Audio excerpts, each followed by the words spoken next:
pioneer mother saved a drifter until she saw her missing husband's hat in his saddlebag. Martha, Henley thought saving a dying stranger was just Christian mercy until she found her missing husband's hat hidden in his saddlebag and realized that some acts of kindness come with a price that could destroy everything she believed about love, loss, and the men we trust with our hearts. The October wind had teeth that year, sharp enough to strip the last leaves from the cottonwoods and send them dancing across Martha Henley's small homestead like scattered prayers. She stood at her kitchen window, watching the horizon swallow the sun whole, painting the Nebraska prairie the color of old blood. 3 months had passed since Thomas rode east toward Omaha with their last $20 and a promise to return before the first snow. 3 months of waiting, of rationing flour and hope in equal measure.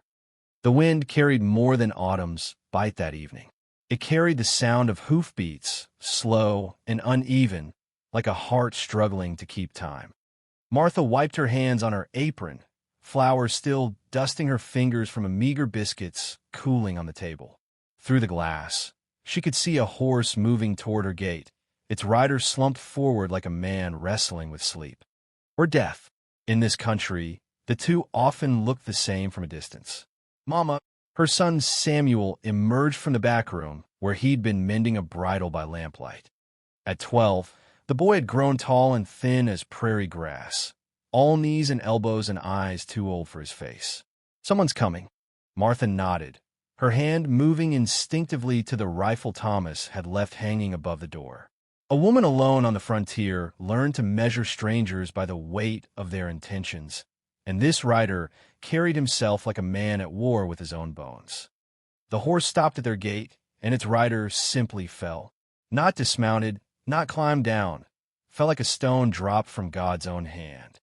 The animal, a dusty bay with ribs showing through its winter coat, stood patient as death while its master lay crumpled in the dirt. "Stay inside," Martha told Samuel, though she knew he wouldn't listen. The boy had his father's stubborn streak, woven through with a curiosity that would either make him a scholar or get him killed. She stepped onto the porch, rifle in hand, but not raised. The stranger hadn't moved. His clothes were the color of dust and distance, patched and worn thin by too many miles. Blood had dried black on his shirt, and when the wind shifted, she caught the sweet, sick smell of fever. Martha had buried 2 children before Samuel, had nursed Thomas through pneumonia the winter before last. She knew the smell of a body fighting to stay tethered to this world. The decision came without thought, rising from some deep place where her mother's voice still whispered about Good Samaritans and the judgment of angels. She leaned the rifle against the porch post and moved toward the fallen man. His face was weathered leather stretched over sharp bones, stubbled with several days of beard. Dark hair stuck to his forehead with sweat, and when she pressed her palm to his brow, the heat nearly burned her. Fever had him in its grip, shaking him like a dog with a bone. "Samuel," she called, not turning around. "Heat water. Lots of it. And bring the whiskey from the top shelf. Is he going to die?" Her son's voice was small, younger than his years. Martha didn't answer. She was studying the stranger's hands, calloused and scarred in ways that spoke of violence and hard travel. His gun belt was worn smooth, the holster position for a man who knew how to use what it carried. But his breathing was steady, if shallow, and his pulse beat strong beneath her fingers. "Help me get him inside," she said. Together, they managed to drag the stranger onto their small porch and through the front door. He was heavier than his lean frame suggested, all wire and bone and coil muscle. They settled him on Thomas's chair, the good one by the fire that creaked when you leaned back, and Martha began the careful work of cutting away his shirt. The wound was on his left side, just below the ribs. A knife, she thought, not a bullet. The blade had gone deep, but missed anything vital. Someone had tried to bandage it with a torn piece of cloth, but infection had crept in like rotting grain. "Mama, look." Samuel pointed to the stranger's saddlebags, which they'd managed to drag inside. "There's something." "Leave his things be," Martha said sharply. A man's possessions are his own business. But she found herself glancing at those bags as she worked, wondering what stories they might tell. This close to winter, with Thomas gone and their supplies running low, every stranger was both potential salvation and possible doom. The frontier had taught her to hope for the best while preparing for the worst. The stranger groaned as she cleaned his wound, his eyes fluttering but not opening. In his delirium, he spoke in broken fragments, words about dust and blood, about men who rode out but never rode home. His voice carried the weight of apology, as if even unconscious, he felt the need to explain himself to the world.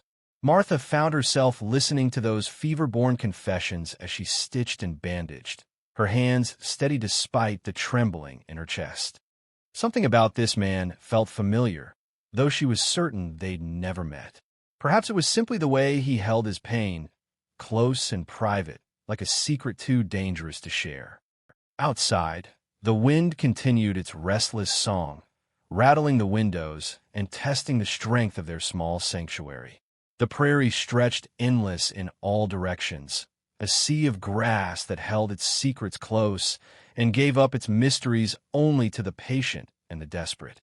As Martha tucked a blanket around the sleeping stranger, she wondered which of those two she had become, and whether this man's arrival would answer the questions that kept her awake nights, or add new ones to the collection that already haunted her dreams. The fever would break by morning, but with it would come a reckoning Martha couldn't yet imagine, and a truth that would test the very foundations of mercy itself. She watched the stranger repair her broken fence with hands that moved like they'd fixed more than wood in their time. But when he stared at her husband's empty chair, Martha wondered if some men came to heal wounds or to hide them. The fever broke on the third dawn, leaving the stranger pale as winter sun, but breathing steady.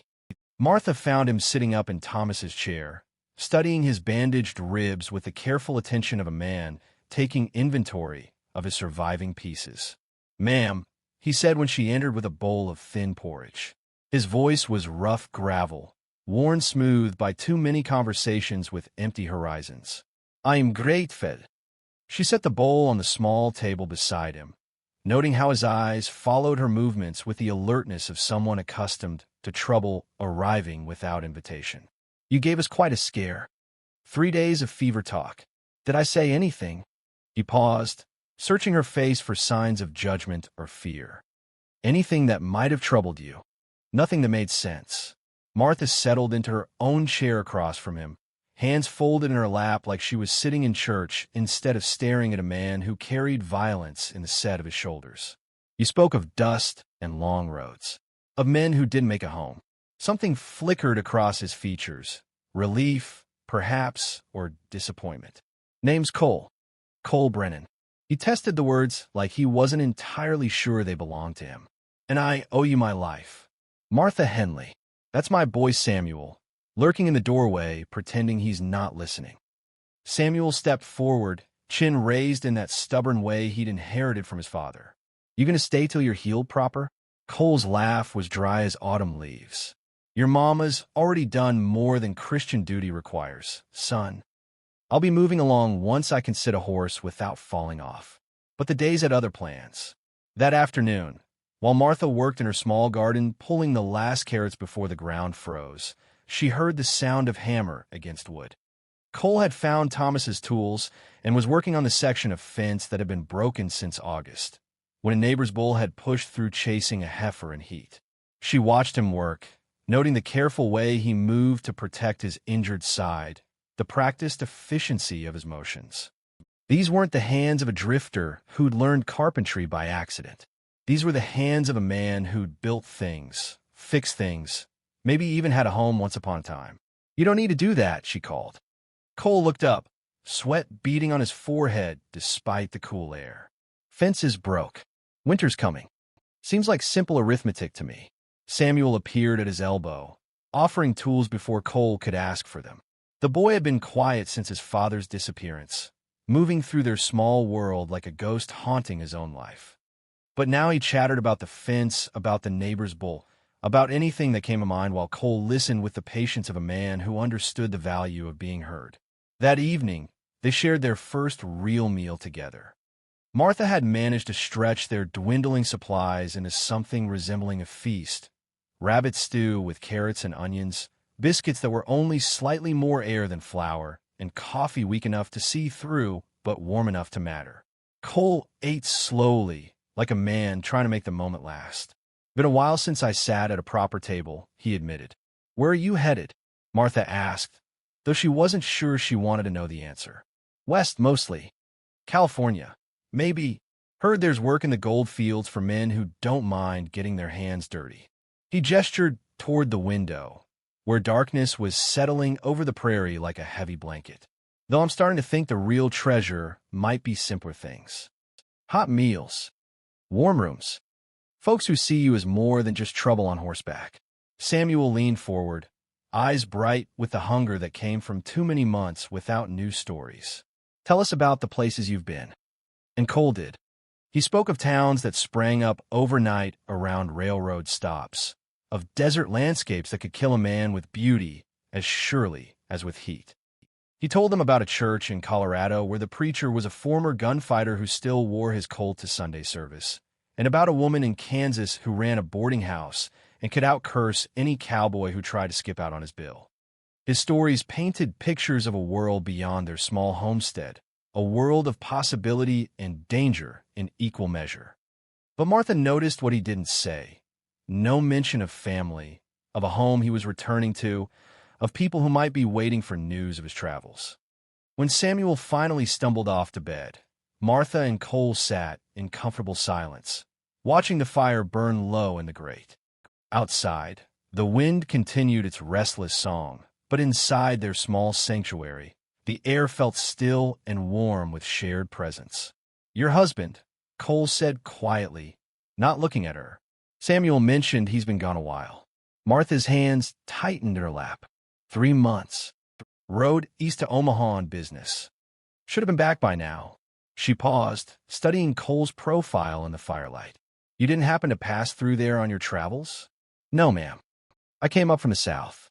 But something in his tone made her look at him more closely, searching for signs of the truth that lived in the spaces between words. Cole stood, moving carefully to protect his healing wound. "I shall let you get some rest. Tomorrow I'll finish that fence and be out of your way." But as he passed Thomas's empty chair, he stopped, his hand resting briefly on the worn wood of the armrest. In that moment, Martha saw something in his face that made her chest tighten, a recognition, perhaps, or a guilt so deep it had worn grooves in his soul. "Cole," she said softly. He turned, and in his eyes she saw the shadow of secrets heavy enough to break a man's back. "Some folks aren't meant to carry their burdens alone," she said. He nodded but didn't speak. Instead, he touched the brim of an imaginary hat, a gesture so familiar it made Martha's breath catch, and disappeared into the small room where he'd been sleeping on a pile of blankets.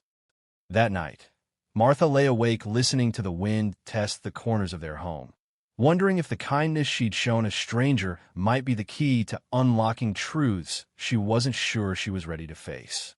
Martha's world shattered when she saw her dead husband's hat in the stranger's saddlebag, but Cole's confession about how Thomas really died would break her heart in ways she never imagined possible.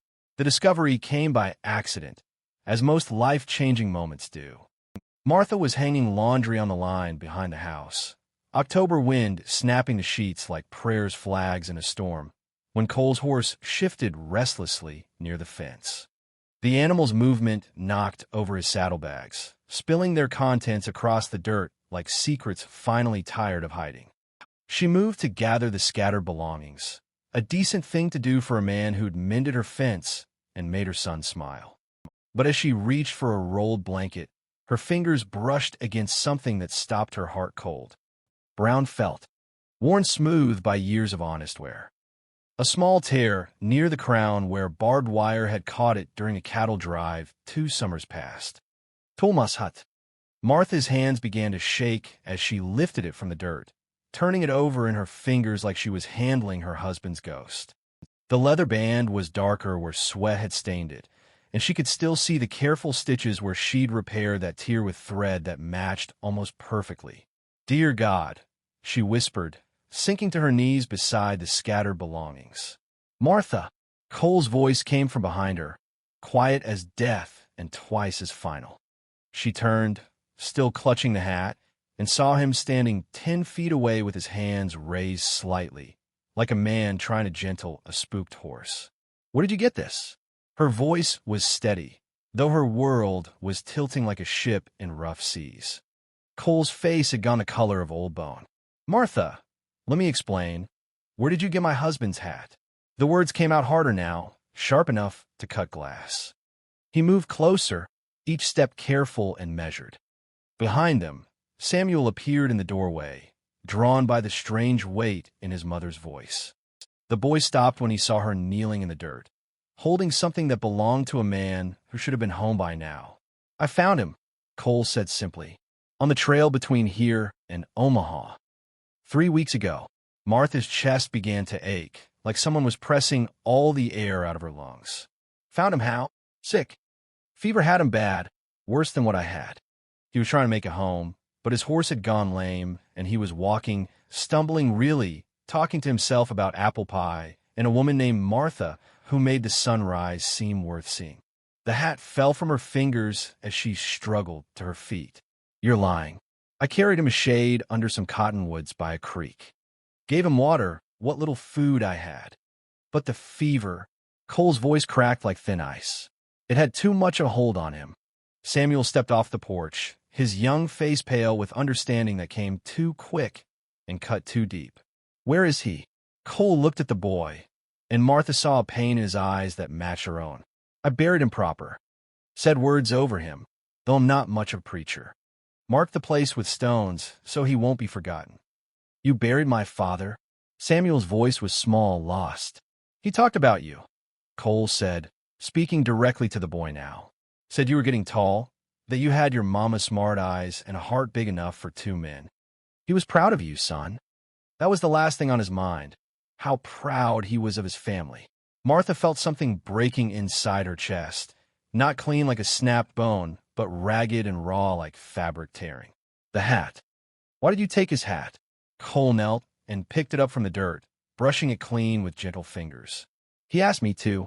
Said it was the only thing he had left that you'd made for him, that your hands had touched. Said if I ever made it to Nebraska, I should find the woman who lived in a little house with yellow curtains and tell her." He paused, swallowing hard. "Tell her that he tried to come home. That he died trying to keep his promise." The world went quiet except for the wind moving through the grass and the sound of Martha's heart breaking in slow, measured pieces. She thought of all the nights she'd waited, watching the horizon for a familiar silhouette. All the times she'd set his place at the table, just in case. "You've been here a week," she said, her voice hollow. "Why didn't you tell me?" "Because I'm a coward." Cole's admission came out raw and honest. "Because I looked at you and that boy, and I couldn't find the words to take away your hope. Because I've delivered bad news before, and I know how it changes a person, how it takes something away that never grows back." Samuel moved to his mother's side, slipping his hand into hers. "Is Papa really dead?" Martha looked down at her son, seeing Thomas's stubborn chin and gentle eyes reflected in that young face. "Yes, sweetheart. I think he is." The boy nodded, tears running silent tracks down his cheeks. But he stood straight, shoulders back, like a man already learning to carry weight he was too young to bear. Cole held out the hat. "He said to tell you something else. Said the $20 he rode out with was still in his pocket when I found him. He'd managed to do his business in Omaha, had money to see you through the winter. I used some of it to buy supplies, food, and medicine for when I was sick. But the rest is yours." Martha took the hat, holding it against her chest like she could pull Thomas's warmth from the worn felt. The smell of him was still there, faint but real, leather and soap and the particular scent of a good man who worked hard for the people he loved. "The money doesn't matter," she said quietly. "It mattered to him.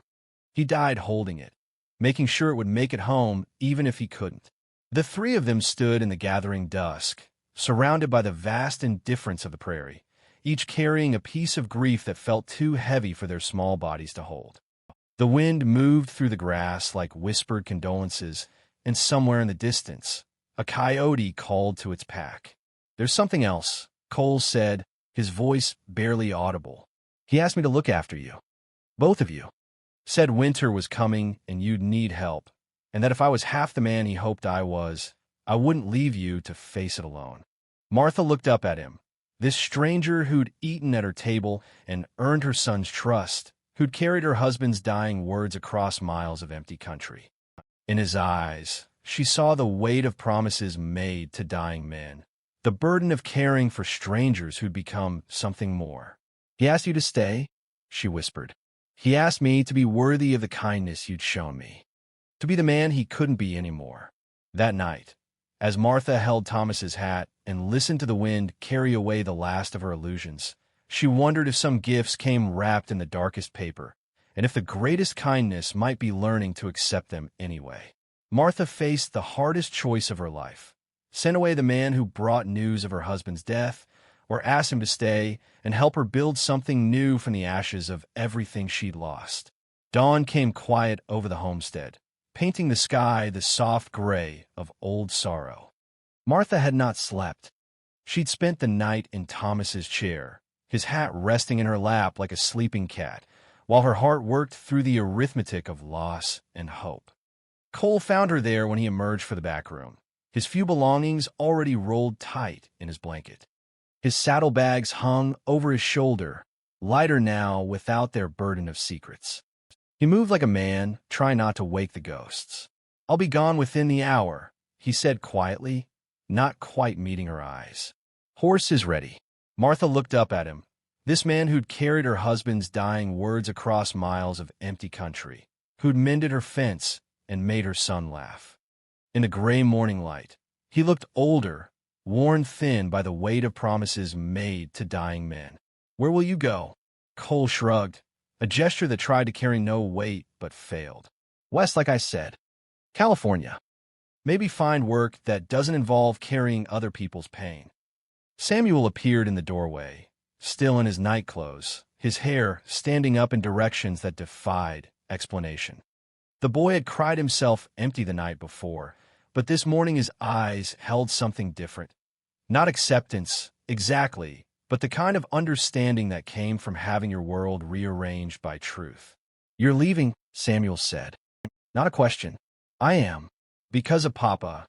Cole knelt down to the boy's level, his movements careful around his healing wound.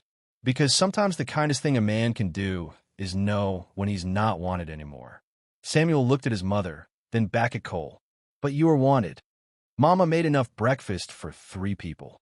Martha felt something shift inside her chest, like ice breaking up on a river in spring. She'd been so busy mourning what she'd lost that she'd almost missed what might still be saved. "Samuel's right," she said, standing slowly. "I made too much." Cole straightened, confusion flickering across his features. "Martha, sit down." Her voice carried the authority of a woman who'd made her decision somewhere in the dark hours before dawn. "Eat with us." One more time. The meal passed in careful silence, each of them testing the weight of unspoken words. Martha watched Cole cut his bacon into precise squares, noticed how he made sure Samuel got the best pieces of egg, how he listened when the boy talked about the mare that might foal in spring. After breakfast, Cole stood again, reaching for his saddlebags. Do you want to leave?" Martha's question stopped him cold. He turned, and she saw the truth written in every line of his weathered face. "No, but wanting and doing are different things. I brought you the worst news a woman can hear. I took your hope and buried it alongside your husband. You brought me the truth. There's a difference." Martha moved to the window, looking out at the prairie that stretched endless in all directions. The grass was turning brown now, preparing for winter's sleep, but come spring it would grow green again. Some things died and stayed dead. Others just waited for the right season to bloom. "Thomas has been gone for 3 months, she said, not turning around. "I felt it in my bones before you ever rode through that gate.